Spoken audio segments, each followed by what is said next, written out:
Shalom saudaraku dalam Tuhan. Saudara, seorang penanya muslim mempertanyakan tentang iman Kristen kepada Elia Miron dengan mengutip beberapa ayat Alkitab. Tapi luar biasanya, Elia Miron menjawab penanya ini dengan menggunakan ayat yang sama yang dikutip oleh penanya ini, sehingga di akhir videonya atau di akhir perdebatan mereka ada hal yang luar biasa di mana penanya ini dibuat tidak berkutik. Saudaraku dalam Tuhan, langsung saja kita lihat videonya dan pastikan dukung Apologet Kristen dengan like, share supaya menjadi berkat bagi banyak orang.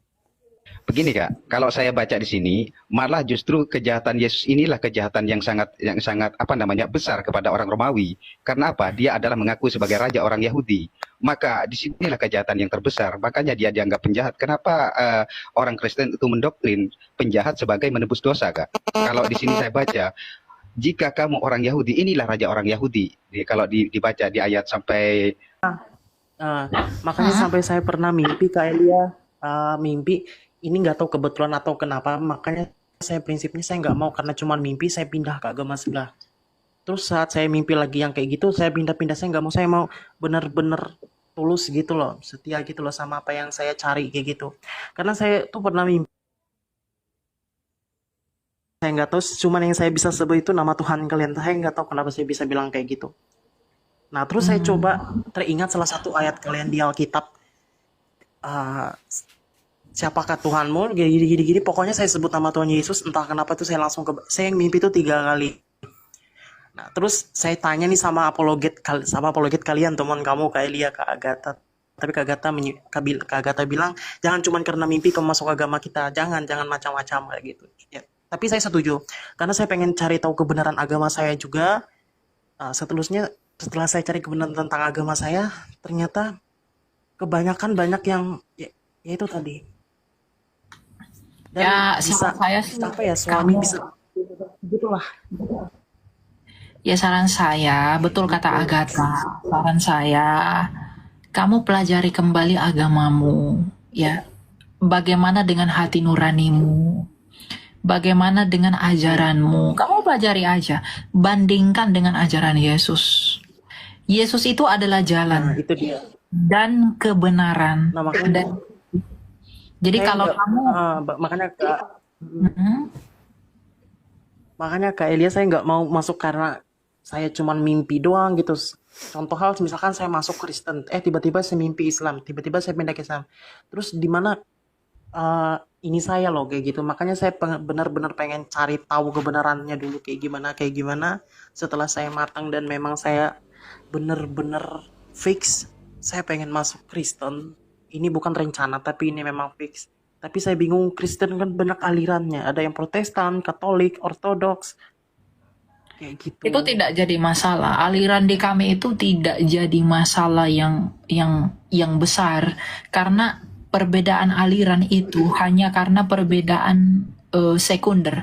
Tapi yang pertama, meskipun kami punya aliran ada Ortodoks, ada Protestan, ada Katolik, Tuhan kami dan dasar keselamatan kami itu sama dan satu.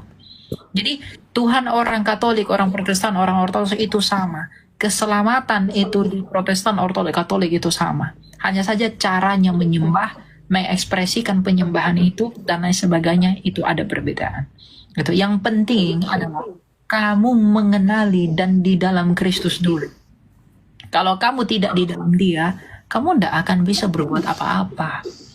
Karena itu tadi yang saya bilang tadi, kamu harus mencari Tuhan yang benar agar kamu bisa memperoleh hidup. Dan kamu ingin memperoleh hidup, datanglah kepada Dia yang telah hidup. Ngapain kamu mencari hidup kepada yang masih mati? Ngapain kamu mendapatkan hidup dari Dia yang belum bisa berbuat apa-apa, yang bahkan dirinya sendiri pun masih didoakan, tidak bisa berbuat apa-apa untuk kita. Jadi saya mengatakan ini kepada kamu bukan atas nama toleransi, tapi saya mengatakannya sama kamu atas nama kebenarannya Kristus. Mungkin sekarang kamu masih sukar mengerti, tapi kalau kamu cari tahu dengan rendah hati, kamu belajar terus, kamu berdoa sama Tuhan. Tuhan yang benar, tunjukkanlah dirimu kepadaku dan tuntunlah aku kepadamu. saya yakin kamu akan datang kepada Kristus. Kalau hatimu tulus ingin mencari Allah yang benar, kalau hatimu tulus ingin bersatu dengan Allah, Kak, kalau hatimu tulus. bahkan Kak, oke. Bahkan Kak Elia, saya sampai sempat beli Alkitab, saya simpan diam-diam di kamar. Karena orang tua saya kan, keluarga saya tentunya fanatik dengan agama Kristen. Karena mereka memang benar-benar membenci agama Kristen atas dasar karena ia tadi yang disembah itu hanya manusia yang tidak bisa berbuat apa-apa. Tapi saya tahu kebenarannya yang sebenarnya itu kayak gimana. Saya kan juga bingung Kak Alia. Jadi ini kok aku rata-rata ngelihat orang-orang yang bisa berbicara kayak kalian tuh kayak benar-benar dikaruniakan roh itu tadi, Roh Kudus itu tadi. Ya, itu tah. Aku pengen pelajari tentang kasih itu tadi, cuman aku masih benar-benar cari tahu kebenaran dulu. Kalau kamu mau belajar kasih, datanglah kepada yang mengasihi, yang mengorbankan dirinya, bukan yang mengajarkan membunuh orang lain yang tidak bersalah hanya karena tidak seagama dengan dia, bukan yang mengajarkan Itu mengambil dia. orang. Jadi kalau kamu mau belajar kasih, datanglah kepada Yesus yang mengasihi, bukan yang katanya mengasihi tapi tindakannya sungguh mengenaskan. Yesus nggak pernah bunuh orang. Yesus nggak pernah sakiti orang. Bahkan dia bilang apa? Kasihilah musuhmu. Nggak ada hukum yang lebih besar. Tidak ada keraguan kalau kamu mau memperoleh kasih. Tidak ada keraguan kalau kamu mau belajar kasih. Datang kepada Yesus. Karena dia sudah membuktikan itu dalam sejarah dunia. Gitu. Simpel sih Kak, kasih itu kayak gimana? Iya, simpel sih Kak, kasih itu kayak gimana. Cuman kalau mempraktekannya itu bakal sulit banget. Apalagi Betul. kalau ngikutin Yesus itu memang kita harus siap-siap mikul salib kayak gitu. Pertama yang saya cari tahu ya. Mm-mm. Siap ngikuti Yesus itu tadi berarti harus siap memikul salib juga kayak gitu. Karena kita kita atau kalian itu tadi harus bisa menanggung dosa. Aku nggak ngerti nanggung dosa atau memikul salib itu kayak gimana maksudnya. Cuman aku paham maksud memikul salib itu bagaimana karena disitulah iman kita dilihat gitu. Tapi kita Ya, tetap jadi kamu diselamatkan berdoa karena nama terus. Kristus. Kamu tekun, kamu berdoa, biar Tuhan yang membantu kamu. Karena Yesus Kristus itu memihak orang yang tulus mencari dia. Jadi kalau kamu memang sungguh-sungguh rindu mengenali dia, ya kamu berdoa aja. Gitu. Ya. Tapi saya masih bisa nggak Elia bisa masuk pindah ajaran kayak gitu. Tapi walaupun saya masih tahap-tahap belajar, tapi bisa apa masih ada keselamatan kayak gitu. Kamu kalau mau diselamatkan, kamu harus sungguh-sungguh percaya. Kalau kamu masih suam-suam kuku, Tuhan Yesus bilang aku akan memuntahkan kamu. Jadi kamu harus hitam atau putih, itu doang. Nggak ada abu-abu. Mengikuti Yesus tuh nggak ada abu-abu. Jadi memang setelah ikut Yesus, kamu akan dihadapkan dengan banyak penderitaan. Tapi nggak apa-apa. Demi hidup yang kekal, itulah yang harus kamu jalani dulu. Tapi tenang, kalau kamu udah tahan uji, ketahan uji itu datang dari ketekunan. Ketekunan itu datang dari penderitaan. Kalau kamu menderita lalu kamu tekun. Kalau kamu tekun, kamu tahan uji, Tuhan akan pulihkan kamu. Seperti Tuhan memulihkan aku. Itu aja sih. Kembali ke masalah tulus atau benar-benar percaya. Tapi di sini sih kalau dibilang baik atau tulus sih saya sanggup. Cuman di sini coba Kakak Elia bayangin, kita di ajaran tapi kita bingung. Ini Tuhan, kayak kita tuh masih ragu dengan ajaran kita sendiri. Tapi ragunya kenapa gitu loh. Setelah aku cari terus, ternyata makin kesini kok ini kok aneh gitu loh. Anehnya tuh dalam hal kayak setiap apa yang diajarkan Ustadz ke kita, itu kok kebanyakan kayak cerita narasi-narasi yang di luar Al-Quran semua kayak gitu loh. Kayak cerita 72 bidadari atau kayak gimana. Di surga emang masih ada hawa nafsu atau kayak gimana. Sedangkan aku bandingkan dengan surganya kalian ibarat kata sangat berbeda jauh kayak gitu. Tidak ada kemurniannya sama sekali. Sedangkan bisa di poligami atau bagaimana. Ini ajaran di Islam sebenarnya atau kayak gimana kayak gitu loh Kak Elia. Dan terus di sini saya bandingkan dengan ajaran kalian. Ternyata ajaran kalian itu memang berat. masuk Kristus itu harus bisa dengan tulus, harus sanggup percaya, karena kan yang dipikul itu adalah salib itu tadi. Nah, di situ aku benar-benar percaya dengan ajaran kalian, karena kenapa, disitulah hukum kasih pertama. Nah, makanya saya pengen belajar matang dulu Kristen kayak gimana, kayak gitu. Ya, Ya, kamu belajar. Kalau kamu punya sesuatu yang kamu mau tanya, ya kamu bisa tanya ke saya. Tapi saya yakin dan percaya, ajaranmu yang sekarang itu bukan ajaran yang tepat untukmu kalau kamu mau hidup. Itu aja. Masalah kamu mau memilih siapapun dan lain sebagainya, itu tetap hakmu dan bagaimana Tuhan berperkara dengan kamu. Itu ya. iya. Soalnya Kak, paling takut namanya kematian itu tadi. Nah iya, betul. Iya, Semua jadi itu manusia kan, itu takut mati. iya, makanya tuh kalau di Kristen itu kan raga memang mati, tapi kita tuh kalian itu sudah dibangkitkan karena kasih dia, ya kasih itu tadi. Makanya saya heran kok Kami beda. nggak takut mati karena Tuhan kami telah membuktikan Dia tidak di dalam kematian selama-lamanya. Itu Itu buat makanya kami. saya bingung kayak gitu loh Kak. Sedangkan kalau diajarin kita tuh walaupun kita baik sebaik mungkin tetap kita kena siksa kubur. Kok bisa kayak gitu loh, aku bilang. Terus diajarin kalian memang mati, tapi kalian tidak, tapi kalian hidup kekal bersama dengan dia, atau kayak saya kok bisa kayak gitu loh. Sedangkan ajaran kita tuh bisa nggak jauh beda gitu loh Kak. Kayak Iya, ya gitu. Dan makanya saya gue bertanya, katakan kekristenan itu berbeda dengan ajaran dunia, ndak sama dengan ajaran dunia.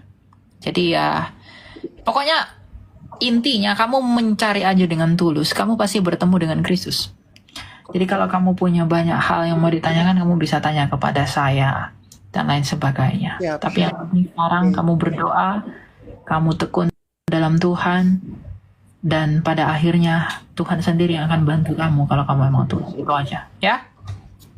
oke, makasih Kak Elia. Terima kasih. Oke, ya. Semangat ya, Ido ya. Siap.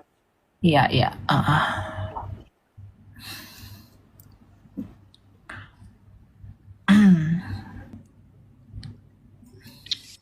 Silakan Halim. Iya, selamat malam, Iya, Kak Elia. silakan Pak, mau tanya apa Pak? Iya, Kak. Saya ini ingin menanyakan, Kak. Hmm? Iya. Apa itu? Lukas 23 ayat 32. Iya, Apa? saya sampai ke 43. Di situ ada 2 orang penjahat ya. Ada orang penjahat dihukum mati bersama dengan dia, yaitu Yesus. Yang saya tanyakan, Kak, kenapa kedua orang itu dicap penjahat, sementara Yesus itu dicap bukan penjahat. Kalau kita baca di situ kan hukuman. Salib itu adalah bentuk hukuman bagi para penjahat gitu. Ya, Iya, terus kalau Yesus itu didoktrin sebagai penyaliban Yesus adalah sebuah penebusan dosa, maka kedua orang ini menebus dosa siapa, Kak? Silakan. masalahnya masalahnya Yesus berdosa nggak? Iya, Lalu, kalau di kitab Kakak, Yesus tidak berdosa, tapi tolong tunjukkan bahwa di sini, Kak, ya saya yang bacakan. di sebelah Yesus itu berdosa nggak? Iya. Oke. Entar dulu, Kak. Di sini cuman dicap penjahat, tapi tolong Kakak tunjukkan kejahatan apa yang dilakukan kedua orang ini. Oh, kita nggak perlu menunjukkan itu. Kita lihat pengakuan orang berdua ini aja. Kita lihat ayat yang ke 41. 41. Tetapi yang seorang menegur dia, katanya, tidakkah engkau takut juga tidak kepada Allah, sedang engkau menerima hukuman yang sama? Kita memang selayaknya dihukum, sebab kita menerima balasan yang setimpal dengan perbuatan kita. Tetapi orang ini, Yesus, tidak berbuat sesuatu yang salah. Jadi orang yang tersalib ini, yang dua orang di sebelah Yesus, itu mengaku Yesus tidak bersalah. Jadi dia bilang ke temannya yang di sebelah kiri, kenapa kamu mengejek dia yang di tengah, mengapa kamu mengejek Yesus yang tersalib itu? Kita berdua tersalib, itu memang layak karena kita berbuat sesuatu yang jahat. Tapi dia yang di tengah-tengah ini, dia nggak berbuat salah loh.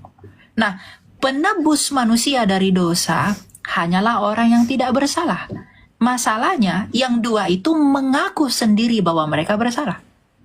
Karena Oke. dosa, bentar dulu, dosa adalah hutang di hadapan Allah. Jadi orang yang bisa melunasi hutang hanyalah orang yang tidak punya hutang. Nah, kedua orang yang di sebelah kanan kiri Yesus mengakui bahwa mereka berdosa, artinya mereka berhutang. Maka mereka tidak bisa membayar utang orang lain sedangkan mereka sendiri berhutang. Nah, Yesus menurut kesaksian dua orang ini, dia tidak berbuat salah loh. Tapi dia, yang artinya dia tidak punya dosa, maka dia tidak punya hutang. Tapi dia tetap mati untuk membayarkan hutang-hutang mereka yang berdosa itu. Jadi mengapa yang dua ini tidak disebut Mesias? Mengapa yang dua ini tidak disebut Juru Selamat? Selain daripada mereka memang berdosa dan layak menerima itu, tapi yang berikutnya, mereka ini tidak menggenapi nubuatan para nabi. Yang dimaksudkan oleh Yesaya itu, Yesaya bilang apa? Nanti Mesias itu akan diletakkan di antara dua orang penjahat dalam Yesaya 53. Yang diletakkan di antara dua orang penjahat siapa? Yesus kan? Kalau di sebelah kiri dan kanan, enggak di tengah dong. Sedangkan Yesaya bilang apa? Hamba Tuhan yang menderita itu, 750 tahun ke depan, hamba Tuhan yang akan datang itu, Mesias yang akan datang itu, akan menderita di antara dua orang penjahat. Yesus di tengah-tengah, bukan kanan dan kiri. Jadi kenapa bukan di kanan dan kiri? Karena bukan mereka yang dimaksud Yesaya. Yang Yesaya bilang yang di tengah-tengah loh manusia, bukan yang di kanan kiri. Itu yang kedua. Yang berikutnya, Mika mengatakan dia lahirnya di kandang domba. Yang di kanan kiri lahirnya di mana? Ada yang tahu, bukan di kandang domba. Lalu Allah kepada Adam dan Hawa bilang apa? Nanti Mesias itu yang akan datang itu keturunan perempuan. Nah, yang keturunan perempuan siapa? Tanpa perkawinan laki-laki dan perempuan. Yesus kan, yang di tengah-tengah. Lalu yang paling uniknya Daud dalam Mazmur 22.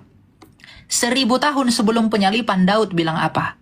Nanti Mesias yang akan datang itu, ketika tangan dan kakinya tersalib, dia akan berseru, Eli, Eli lama sabachthani. Yang berseru Eli, Eli lama sabachthani Yesus atau salah satu di antara kedua orang ini, kanan kiri? Hanya Yesus kan? Jadi ya memang dialah Mesias itu. Selain memang daripada ia yang dijanjikan, tapi dia juga yang tidak berhutang. Bukan menurut pengakuan Yesus sendiri loh, tapi menurut kedua orang ini yang tersalib. Karena dia mengakui di Lukas 23 ayat 40 dan 41 tadi. Gitu ya. Tanggapi sedikit boleh, Kak? Oke, begini, Kak. Di sini tertulis ya, Kak ya. Makanya saya sangat penasaran gitu. Kenapa cuman Yesus yang didoktrin sebagai penebus dosa manusia gitu, sedangkan Tadi dua kan orang saya tidak udah gitu. jawab. Iya, iya, ya, Karena ntar dulu, Kak. memang yang Ntar dulu, Kak. pertama, kamu belajar mendengar. Iya, ya, Kak, ya, Kak. Yang pertama, Ini karena memang dia yang menggenapi nubuatan para nabi, lalu yang berikutnya hanya dia yang tidak berdosa. iya. Begini, Kak, kalau saya baca di sini, malah justru kejahatan Yesus inilah kejahatan yang sangat apa namanya besar kepada orang Romawi. Karena apa? Dia adalah mengaku sebagai raja orang Yahudi. Maka di sinilah kejahatan yang terbesar. Makanya dia dianggap penjahat. Kenapa orang Kristen itu mendoktrin penjahat sebagai menebus dosa, Kak? Kalau di sini saya baca, jika kamu orang Yahudi, inilah raja orang Yahudi. Kalau dibaca di ayat sampai ayat 43, Kak ya. 23, 32 sampai 43 gitu ya. Jadi yang serius di sini adalah dia mengaku orang raja Yahudi sampai dia dimahkotai duri di kepalanya begitu. Kalau saya amati, justru Yesus inilah penjahat yang sesungguhnya kepada orang Romawi sehingga dia disalib gitu. Kenapa didoktrin menebus dosa? sementara duanya tidak menebus dosa. Terus saya amati ya, tidak ada di dalam Alkitab bahwa orang yang dituduh kamu bersalah, makanya dengan perbuatanmu. Saya baca semua Alkitab, tidak ada kesalahan. Di mana kesalahan dua orang ini sebagai penjahat? Kok tiba ditulis di situ sebagai penjahat? Begitu. Ya, silakan saudara. Iya kan mereka mengakui mereka berdosa. Kita layak dihukum menerima ini semua, tapi dia tidak. Kan penjahat itu yang ngakui sendiri. Lalu kalau kamu bilang bahwa Yesus ketika mengaku sebagai raja orang Yahudi, kemudian dia menjadi berdosa di situ. Yesus itu disalib karena ketidaksukaan oleh orang Yahudi, maka dia digiring kepada orang Roma. Lagi pula yang mengelu-elukan Yesus sebagai raja bukan dirinya sendiri. Ketika Minggu Palma, ketika dia naik keledai, siapa yang berseru, Hosana bagi anak Daud, diberkatilah dia dalam nama Tuhan, inilah raja kita. Dalam Markus 11, itu siapa? Orang Yahudi sendiri kan, yang mengakui dia sebagai raja, sehingga dielu-elukan dengan daun palma ketika dia melewati gerbang Yerusalem, mau masuk Yerusalem.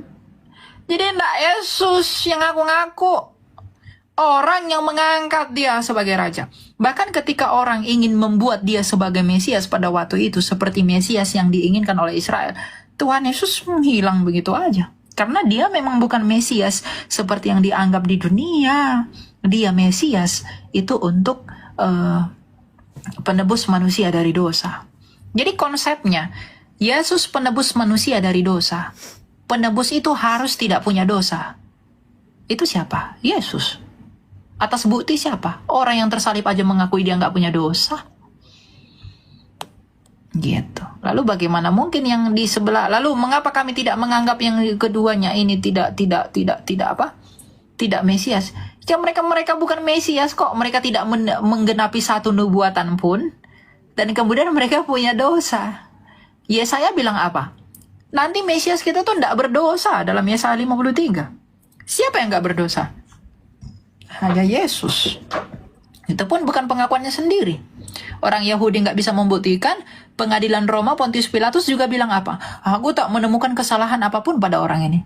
Kalau kamu bilang, menurut saya Yesus adalah penjahat terbesar. Itu menurutmu. Menurut Pontius Pilatus, dia tidak bersalah. Tapi ini menurut tulisan ini, Kak. Bukan menurut saya.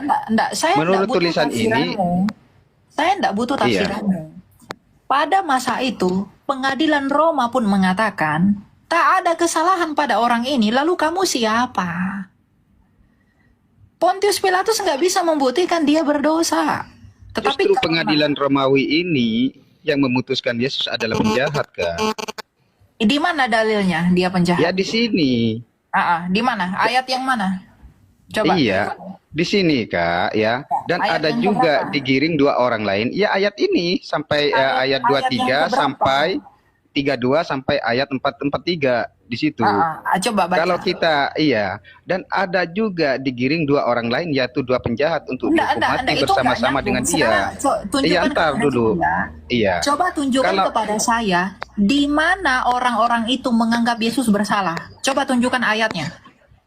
Saya punya ayat. Di sini kan sudah jelas, Kak. Saya punya ayat dalam Lukas 23 ayat 15. Herodes bilang apa? Sesungguhnya tidak ada suatu apapun yang dilakukannya yang setimpal dengan hukuman mati. Herodes bilang begitu loh. Ya setimpal lah, Kak. Setimpal. Kalau mengaku dia sebagai pemberontak. Itu kan menurut. Ya di sini kan mengaku orang Raja Yahudi, Kak. Begini. Itu kan menurutmu. Menurut Herodes begitu enggak? Enggak, menurut ini, Kak. Makanya di sini orang kamu pulang aja ke rumahmu. Kalau menurutmu dan hanya menurutmu saja, ya itu nggak ada gunanya. Nah inilah kualitas kalian, ngeyel terus kan, menafsirkan menurut kemauan sendiri. Makanya nggak heran ajaranmu ngaco. Herodes bilang berkata apa? Nih ya, kita lihat ayat 14 ya. Lalu Pilatus mengumpulkan imam-imam kepala dan pemimpin serta rakyat dan berkata kepada mereka, kamu telah membawa orang ini kepadaku sebagai orang yang menyesatkan rakyat. Kamu lihat sendiri bahwa aku telah memeriksanya dan dari kesalahan-kesalahan yang kamu tuduhkan kepadanya tidak ada yang kudapati padanya dan Herodes juga tidak mendapatinya. sebab ia mengirimkan dia kembali kepada kami. Sesungguhnya tidak ada suatu apapun yang dilakukannya yang setimpal dengan hukuman mati.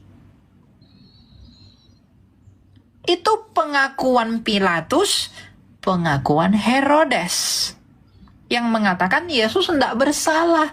Lalu kamu bilang apa? Dia bersalah? Emang kamu siapa? Pengadilan Roma aja nggak bisa membuktikan dia bersalah. Tapi karena politik pada masa itu, untuk mencegah perpecahan orang Yahudi, maka Pilatus mengikuti keinginan mahkamah agamanya Sanhedrin orang Yahudi untuk menyalibkan Yesus. Gitu loh. Jadi kalau kamu mendapatkan pendapatmu tanpa data, ya gitulah ya Pak ya, miris. Kekristenan tuh kaya dengan data. Kalau hanya asumsi doang mah ya dongeng juga bisa Pak. Tapi masalahnya kekristenan bukan dongeng. Yes. Shalom. Ya satu dulu ya, ini si Regaran dulu. Halo Regar. Halo Kak. Ya silakan mau tanya apa? Aduh, saya ini sebenarnya mau tanya tentang apa pergumulan hidup Kak. Maksudnya gimana sih sebenarnya perjalanan hidup ini itu? Apakah memang semua yang terjadi itu ada dalam kendali Tuhan atau tidak semuanya?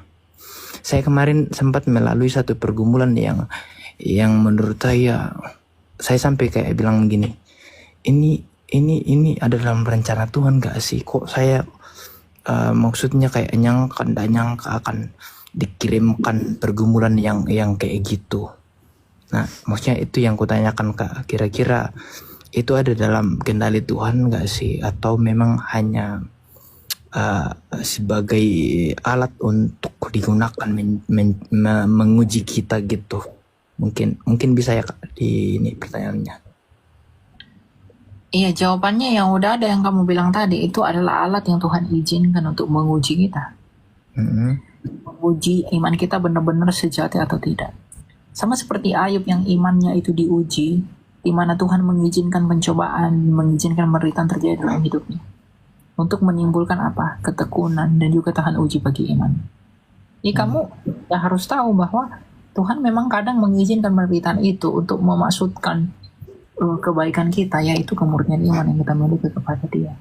Jadi jangan letakkan imanmu atas dasar apa yang tampak, tapi letakkanlah imanmu pada dasar di mana dan apa yang telah Kristus lakukan. Gitu. Jadi jikalau kamu marah karena sesuatu, jikalau kamu galau karena pasanganmu, jikalau kamu kecewa karena kamu belum berhasil, atau kamu malas-malasan karena kamu belum melihat tanda, kamu marah-marah, kamu emosi karena hidupmu berantakan dan lain sebagainya, dan lain-lain lah begitu. Lalu apakah artinya Yesus yang tersalib itu buatmu? Apakah manfaat dan efeknya dia untukmu? Jadi kamu jangan menghabiskan perhatian pada pergumulanmu, tapi habiskanlah perhatianmu pada Kristus yang tulus mencintaimu. Karena kadang yang membuat kamu menderita adalah dirimu sendiri. Kamu fokus kepada apa yang buruk di dalam hidupmu, tapi kamu melupakan apa yang baik yang didatangkan dari kasih karunia Tuhan. Jadi tidak ada alasan manusia untuk tidak bersyukur sekalipun ia bergumul. Bahkan Ayub sudah memberi teladan. Sekalipun ia bergumul menderita, ia memberi teladan. Jauh lebih tinggi daripada itu, Kristus Yesus sendiri yang adalah pemilik semesta ini, ketika datang ke dunia menjadi manusia, ia juga menderita oleh karena dosa kita. Tapi apakah ia bersungut-sungut kepada Bapaknya? Tidak. Dia tetap bersyukur dan rela taat kepada Bapaknya. Itu adalah teladan kita. Bukankah hidup kita mau menjadi serupa dengan Kristus? Jadi sabar dan tekunlah dalam pencobaanmu. Sabar dan tekunlah di dalam ujian iman. Karena ada hal yang lebih besar menanti daripada itu. Makanya Rasul Paulus dalam 1 Korintus dia berkata apa? Pencobaan-pencobaan yang kita alami saat ini itu tidak sebanding dengan kemuliaan yang akan dinyatakan kelak kepada kita. Jadi kamu harus tetap positif thinking sama Allah. Kamu harus tetap berpengharapan sama Allah dalam iman. Jangan banding dengan pergumulanmu. Kalaupun kamu menderita, kamu bergumul, kamu layak memperoleh itu karena kamu berdosa. Kalau saya menderita, saya sakit, saya kesakitan dan lain sebagainya, saya layak mendapatkan itu karena saya berdosa. tapi Kristus tidak berdosa, tapi dia merasakan yang lebih parah daripada kita. Apakah menurutmu itu? Jadi jangan lihat orang di bawahmu, lihat kepada Yesus langsung. Agar kamu punya pengharapan, punya iman. Meskipun Kristus itu menderita, padahal ia tidak berdosa. Tapi pada akhirnya dia memperoleh kemuliaan sebagai Raja di atas segala raja. Milikilah iman atas dasar hal itu, bukan yang lain-lain. Ya? Keren Kak, terima kasih Kak. Oke. Silakan selamat malam. Selamat malam, Kak. Mau tanya apa? Saya mau bertanya, kenapa setiap kita ingin mendekatkan diri kepada Tuhan dan selalu ingin mencoba hal-hal yang bersangkutan dengan Tuhan, kita selalu mengalami percobaan, Kak? Iya. Manusia pasti mengalami pencobaan untuk memurnikan imannya. Tidak apa-apa. Kalau kamu mau punya emas yang murni, kamu membakarnya nggak dalam api. Baik, Kak, baik. Kalau kamu ingin punya barang yang bagus, kamu pasti bersihkan kan dengan baik. Iya, Nah, ketika kita mau sungguh-sungguh dekat dan mengikuti Tuhan, kita harus dibersihkan dan juga disucikan dengan baptisan api yang adalah penderitaan itu, agar kita murni. Gak apa-apa, kamu harus berbahagia sekalipun kamu menderita, karena itu cara Tuhan untuk memurnikan kamu. Berbahagialah di dalam Tuhan. Baik. Ya, terima kasih, Kak. Videonya kita sudah Oke, apa yang dibicarakan oleh hambanya Elia Miron dengan penanya Muslim Jibril tadi. Mereka membahas tentang iman Kristen, dan kalau kita lihat apa yang mereka bicarakan, intinya adalah kenapa Yesus dituhankan oleh orang Kristen. Dan penanya ini mengutip beberapa ayat Alkitab sebagai dasar pertanyaannya. Nah, saudara dalam Tuhan, luar biasanya hambanya Elia Miron menggunakan ayat yang sama untuk menjelaskan siapa Yesus Kristus, untuk menjelaskan bahwa Yesus adalah Tuhan dan Juru Selamat. Yesus adalah Allah yang layak disembah. Yesus adalah Allah yang berinkarnasi, yang datang ke dunia ini menyelamatkan orang percaya. Sehingga saudara dalam Tuhan, ketika Elia Miron menggunakan ayat yang sama, maka penanya ini pun dibuat tidak berkutik dan tidak lagi bisa berkata-kata dengan jawaban cerdas Elia Miron. Saudara dalam Tuhan, sangat luar biasa ya. Secara pribadi saya sangat terberkati dengan penjelasan hambanya Elia Miron, dan saya percaya bahwa saudara juga terberkati. Dan buat saudara yang merasa terberkati, silahkan like, share video ini supaya orang lain di luar sana juga ikut terberkati ya. Nah, saudara dalam Tuhan, apa tanggapan saudara setelah menonton video tadi? Silahkan tulis di kolom komentar.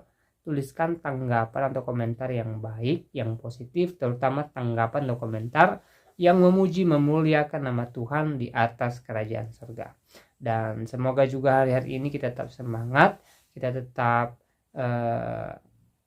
setia kepada Tuhan dan tetap berserah kepada Tuhan, tetap mempercayakan hidup kita kepada Tuhan, dan percaya bahwa pertolongan Tuhan tidak pernah terlambat bagi setiap kita yang berpengharapan kepadanya. Nah, saudara dalam Tuhan, hal yang terpenting adalah kita berpengharapan kepada Tuhan, kita mengandalkan Tuhan, dan kita percayakan kehidupan kita, dan percaya bahwa kuasa Tuhan ada bagi kita, memberikan kita yang terbaik. Saudara dalam Tuhan, semoga video singkat ini memberkati kita, dan Tuhan Yesus memberkati kita semua. Shalom.